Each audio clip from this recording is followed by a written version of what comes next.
And eventually they're like, hey, Caesar, it looks like you know what you're talking about. I would like to be interested in your services. And it's like, whoa, like once that first lead comes in, that's all the proof you need, all the proof I needed to say this will work. Welcome to the end of year review for Symphony Advertising and an introduction to my YouTube channel. And so I've been in business now for 4 years, going on 4 years. And I wanted to do this video to recap everything that has gone into building Symphony Advertising, what I've learned this year and where I see the world going next year, as well as just kind of doing a self-reflection on where we can improve. And when I say we, I mean me. And so here we go. So number one, who is Symphony Advertising? Symphony Advertising is a local service-based business marketing company. So we help a lot of contractors, mobile detailers, roofers, a lot of local services to help them figure out how to get more leads, how to improve their overall results online.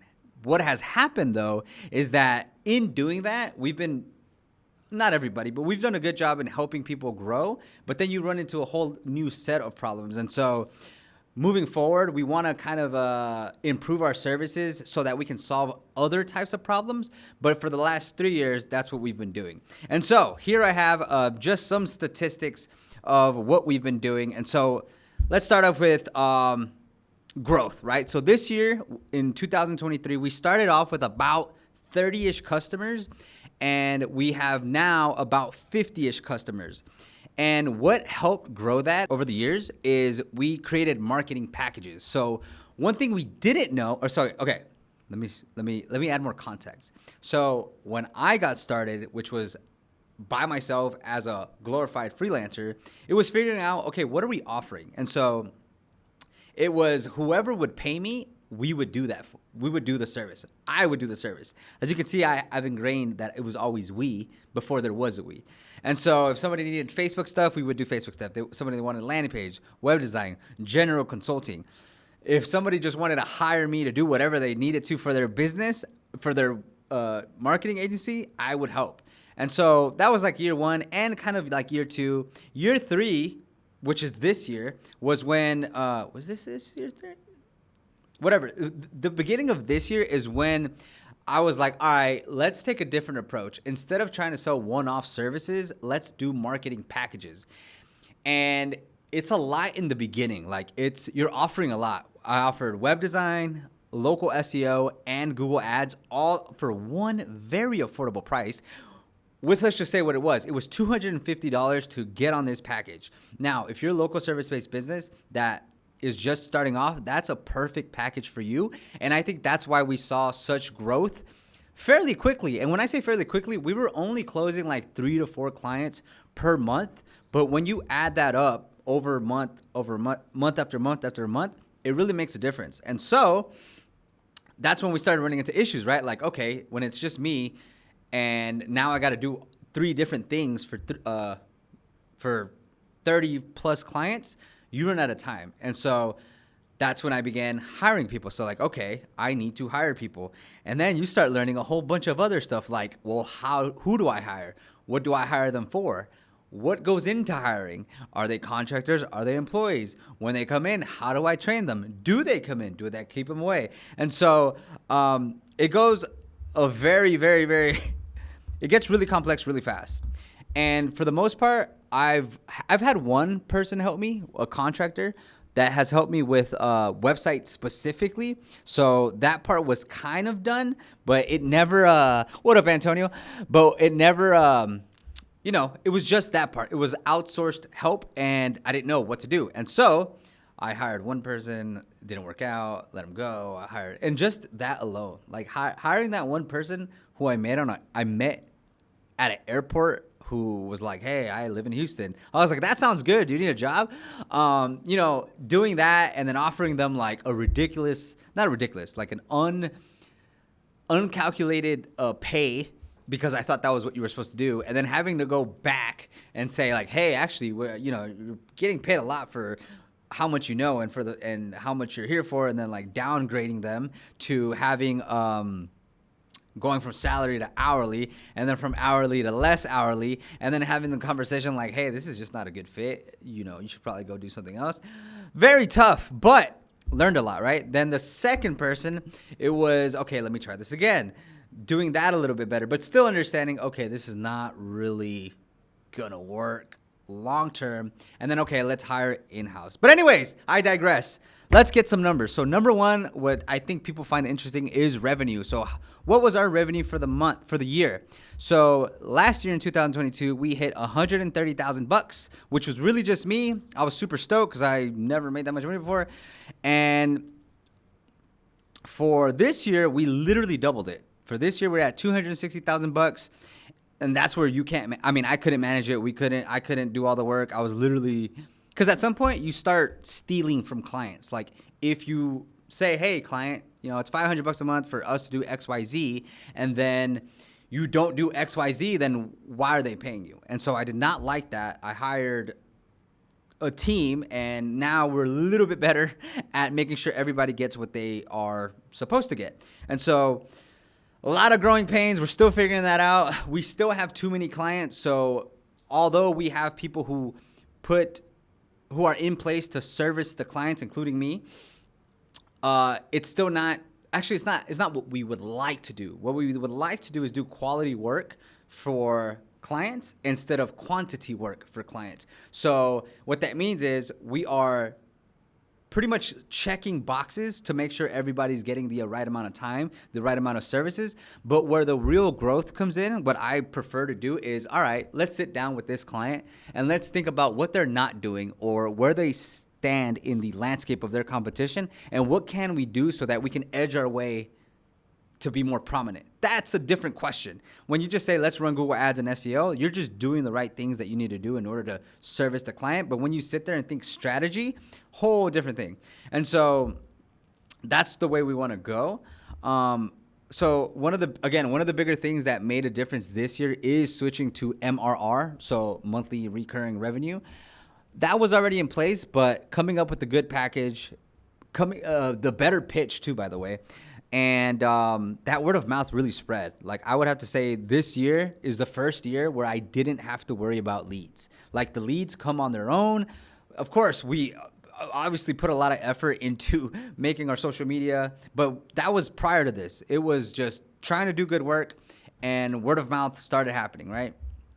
And so what's another thing that happened this year? Employees. So technically, we don't have employees, but we are in process to making that like on paper official. And that's hiring a CPA firm, hiring a tax person is in itself a huge headache. I've literally had like 4 phone calls with 4 established companies that are going to help us get this done. And either they flake or they flake. I don't understand. Like, I guess we're a bad business to be working with, but I like the people I'm going with, maybe they're just too busy, but it has not been a good experience. The offices. So we actually, the cool thing about digital marketing is that you can go anywhere you want. So whether you want to work from home, whether you want to rent an office, whether you want to go to a coffee shop, you can choose and pick where you want to work from. And so for the first 6 months of this year, I actually shared a space with my brother where I would pay, what was it, like $800, which looking back at it, like that was a great price to have my own little room. Actually, that room, I think, is bigger than the room we're in now. And it's like double the cost to be in a slightly smaller room than what we used to be in. But anyways, we left that because that was within another business and it wasn't like a place we could be on our own. And so having our own place where it literally has our own address, our own sign, I feel like it gives people more room so that it could be your own thing. But for 2024, we're actually going to go work from home because A, we have the flexibility, and B, the real reason is because it's going to give us a cushion with our cash flow. So right now, we are experiencing what I would call growing pains. So like whenever you hire somebody, whenever you add more software, whenever you add more seats to your office, it all goes up in price. And so A, it's going to give us more of a cushion, and B, because I guess I haven't mentioned this, we're trying to upgrade our pricing because we're trying to do more quality work. So more quality work costs, it's quality payment, right? And then to have quality work done by quality people, you have to pay the people you have quality money. And so all of this has to happen. And so imagine it doesn't work. Imagine they say, hey, Caesar, we'd rather not. Then that's going to be more cushion for us to be able to lose a client or two or three or four or five or six or seven or eight or nine or 10. But so far in the short 3-week trial period that we've been doing this, it has gone pretty well. There's been a couple people that have already agreed to upgrade their pricing. There's been a couple people that have said, hey, Caesar, we're actually happy with what we're doing. No problem. We'll just stick to what we're doing. And then there has been 0 people have said, screw you guys, I'm going home. There's been 0 of that. So granted, I haven't had a response from everybody, but out of the like 26 people we've tried to pitch to upgrade, I think like 5 or 6 are like, we're going to upgrade now or soon. And there's a couple that have said that that they will in like March, because a lot of these places, they're like in really cold areas. So they're actually like seasonally down. There's just not work because it's snowing and they're supposed to be working outside. And so that's still awesome. All right. Upgrade pricing, upgrade and offering services. So I just talked to that. And here's just a side story. In case this actually works out and we pull this off, there's like a side mission to this whole thing. So what have we built? We have built an affordable local service-based marketing solution for businesses, right? Which is great. I was thinking of just like transitioning everything to like, we are now high end, high cost, high price, high quality, and go after those type of clients because that's where we want to end up. But then you're going to break what's working. Like if we could scale this up, I don't know, quite a bit. So it's like, okay, instead of rebranding ourselves and changing who we are, why don't we stay who we are and then create a new entity, a new brand, and work on that to be what that vision. They're 2 different visions, and I don't think we necessarily have to kill one to have the other. Why not do both?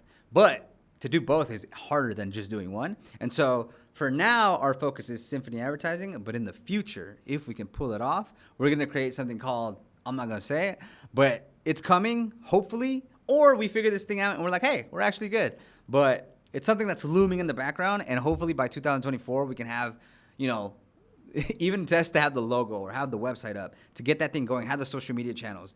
It's going to be a lot of fun. So I'm excited about that.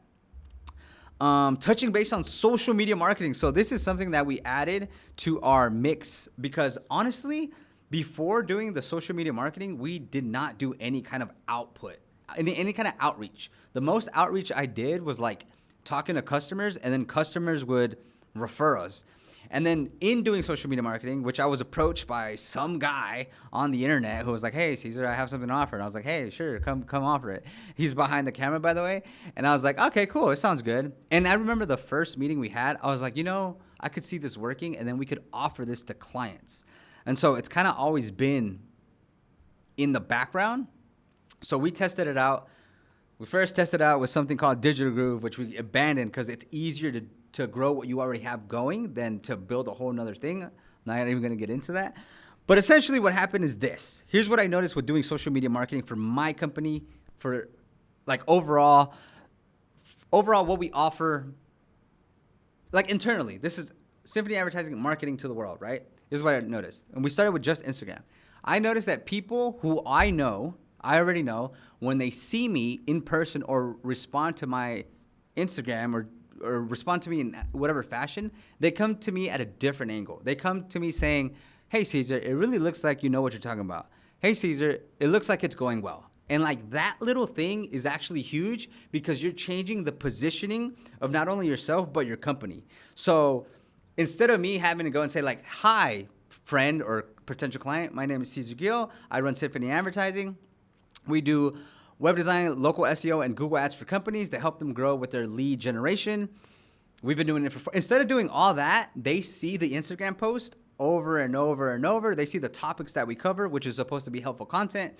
And then it's not selling, right? It's just educating the whoever is in the audience so that they understand, oh, okay, damn, you know what you're talking about.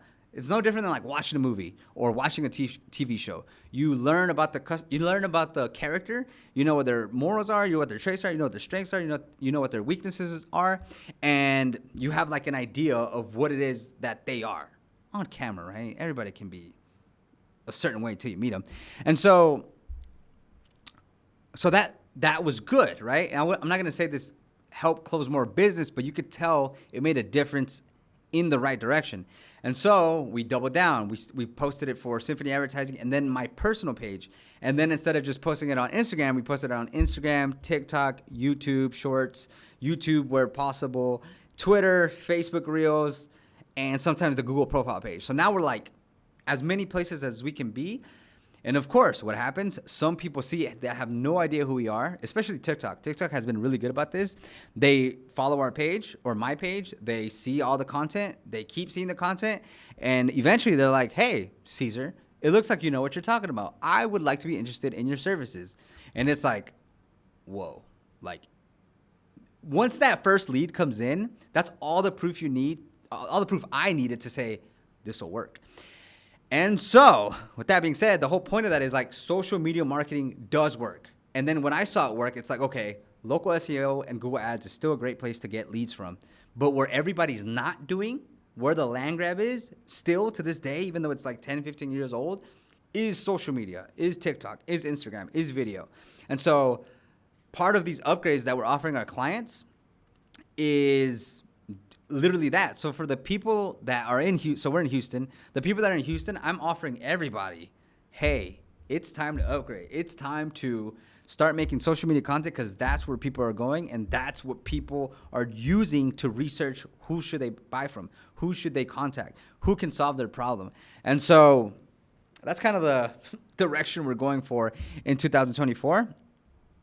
It is a lot more work because it's very manual, right? Like you have to go out there, you have to get the footage, you have to come up with the ideas. It has to be good. Then someone has to come back and edit it. Like right now, we're already a lean team. Like we're 3 people in Houston, 1 person that's remote. And I mean, everybody has their hands filled, right? And so it's going to be tough. At some point, if it works out, by the way, with the upgrades, what's going to end up happening is we're going to have to hire another person to handle some of the gaps that we have. But for now, we're doing what we can. Social media marketing. Oh, another thing I learned about social media is that, you really shouldn't do it. You should approach it as like, all right, I'm going to do this as an experiment, as a way to document what I have going on, as a way to keep record, as a way to just put stuff out there. Like you really shouldn't think about it like, I will do this and get more sales. I will do this and grow my business. I mean, yes, that's going to happen and you should strategy-wise think that, but you should definitely not, you should kind of be more broad with it. And here's why. Because, for example, if like you don't want to sour that relationship. You don't want to sour like, and I've mentioned this in other videos where I'm like, if I see a friend or associate or somebody and all I see is them say, buy now, buy from me. We have the best price. We have the lowest price. We're the most affordable. We're the best in the country. It gets like you ruin your like people are like, oh, you're just gonna sell me, right? Like you shouldn't do that. You should provide value, whether it's entertainment or consultation or free education, whatever it is. That's the helpful way of doing it. But here's my point. My point is what I didn't know is that this social media is a good tool to recruit people who would want to work in your business. Because when I started hiring for a project manager here, and I made my TikTok, I made my Instagram, like I put it everywhere. Indeed, LinkedIn, TikTok, Instagram, I put it everywhere. And the most activity I got from was TikTok. People just saw my TikTok, they looked at the post about me hiring, they saw my other videos, and then they understood, oh, okay, I would like to work here. I know what you guys do. I know what you guys offer. Now, you know, it's a different type of person. I wasn't looking for that type of person. In LinkedIn, it was too professional. On Instagram, it was people I knew. On Facebook, it was people I knew. So I hired this person, and then even now, when people follow me and they're like, hey, Caesar, if you're ever hiring, let me know. Like, I'm building these relationships with people who could potentially work here someday. And that part I didn't see coming. And not only that, it also works as a secondary education. So for the people that are in the company, they see the video, and if they actually watch it, they're going to learn something. And it's kind of cool because it's like I'm a double agent because I can talk about a client, right, thing that happens specifically to me. But if people on the team watch it, they'll understand and say, "Oh, I see. That's why, that's why that scenario turned into this scenario because X, Y, and Z." And so it's like a documented process of like what's going on. So I didn't know that. The social media thing acts in many different ways. Now, obviously, you could also hurt you in the foot. People can realize, damn, this guy sucks. Or, go ahead and like that a little longer. We're on TikTok Live for the YouTube people. So, yeah, social media hiring tool, packaging helps sell. Another thing we found out this year is that marketing is just one problem that we're solving for clients. So what do clients have? What's the issue they have? Most of the time is that they have poor online presence. We're going to help them. We're going to help fix that. How? With a Google profile, with a nice website, with proper branding, with Google Ads and local SEO. So what happens next? People actually want their services. Okay, they are making more money, but then, they're not making more money. They're getting more leads, but then they don't know how to manage the leads. So then what happens? It becomes a sales issue. It becomes a response issue. It becomes an organization issue. It becomes they actually do close more business. Now they want to hire more people. Do you know how many people have told me that, okay, there's a mechanic shop that has been doing very well because, it's because of our ads, but it's their initiative. Like, I don't necessarily want to take credit because, like, they're paying the money. We're just making it happen. And it just so turned out that they are better in that space than their competitors. So yes, they exploded. Yes, it was because we did stuff, but it's more like, we don't really take too much credit for it. We just execute it. That mechanic shop was like, hey, I'm going to hire like 4 new mechanics. I have to keep raising the budget so that everybody stays busy. Like, that's no longer really, like, yes, it's a marketing issue, but it's like, I didn't sign up, like, as an agency, we didn't sign up for your, and this is a positioning thing, right? It was saying, okay, hey, look, we're still getting paid our fee, right? Which is like crumbs to what they're making. So like, it doesn't match the stress or like the risk. It's like, okay, wait a minute. At this rate, we're not responsible for keeping hours for your mechanics. And you're saying there's 6 of them? So that's something that we now do want to take on because we notice it happens a lot. So like with a barbershop, they're like, hey, since we started running the ads, since we're doing the meta ads, we've had a lot more people come in. I've actually hired 3 more barbers. And so let's go ahead and keep this up. And it's like, whoa, wait a minute. We can only do so much. And then it's a different thing, right? Who did you hire? Did you vet them properly? Did you train them properly? Is there like a sales script? Do they show up on time? Are they good? For example, just yesterday, we're running ads for a specific company. I know they hired somebody new. They just got a 1-star review saying, hey, this person who serviced my account ruined it. Do not go here. They suck. And it's like, oh, okay. Like, you could argue that's our wheelhouse. Like, we could help have that not happen. And so that is why we're upgrading our services to be more quality, because not quality, it's like more in the weeds of their business, because there's just more issues, right? And then we've had this happen. We've had it where a client hires people because they're getting more customers, a lot more customers. So they're like, okay, I can hire 3 more people to help service all these customers. And then there's a seasonal slowdown, and they're like, hey, Caesar, I can't, there's not enough work for everybody. What can we do? And I'm like, based off the data, people just aren't looking for imagine, it's like trying to sell umbrellas when it's not raining. Like, why are people going to buy umbrellas if it's not raining and they're not standing outside? Imagine there's a concert and it's outside, no shade, no cover, and it starts raining. Anybody out that goes out there and has a bucket of umbrellas and says $10, they're going to sell out. So it's the same scenario. In this case, there just wasn't searches or impressions for this. And so they had to let 3 of their staff go.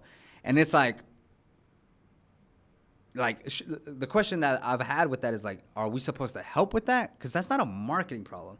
That's a management problem. That's a forecasting problem. That's a financial problem. And so I've figured out, like, okay, let's go ahead and dabble in that. Let's see how well we can do in that. But like I mentioned earlier, that's going to require more resources, aka a higher price, because we're not going to do that. It doesn't make sense to do that. We have 4 people on our team helping one business. It has to match, right? Otherwise, it's not going to make a whole lot of sense. And then let's see. Lastly, the last thing I have on here is SEO and Google Ads are changing to combat social media. So like, even if you look at searches, so for example, ceramic coating, very popular search term for auto detailers, mobile detailers.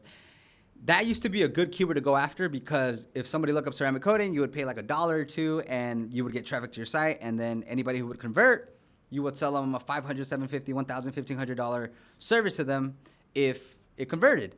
But Google changed, like just go to your computer and look up ceramic coating. It has changed from sponsored, maps, organic, sponsored, to it's like a filter. Here's a bunch of products. Here's one sponsored ad, search ad. Here's recommendations. Here's discovery. Here's Quora. Here's Reddit. And so the landscape, or the real estate that holds that keyword, ceramic coating, is like awful. So it has shot up in average cost per click, because instead of spending $1, $2, because there was 9 places on the home page, or 6 spaces on the home page, now there's only 1.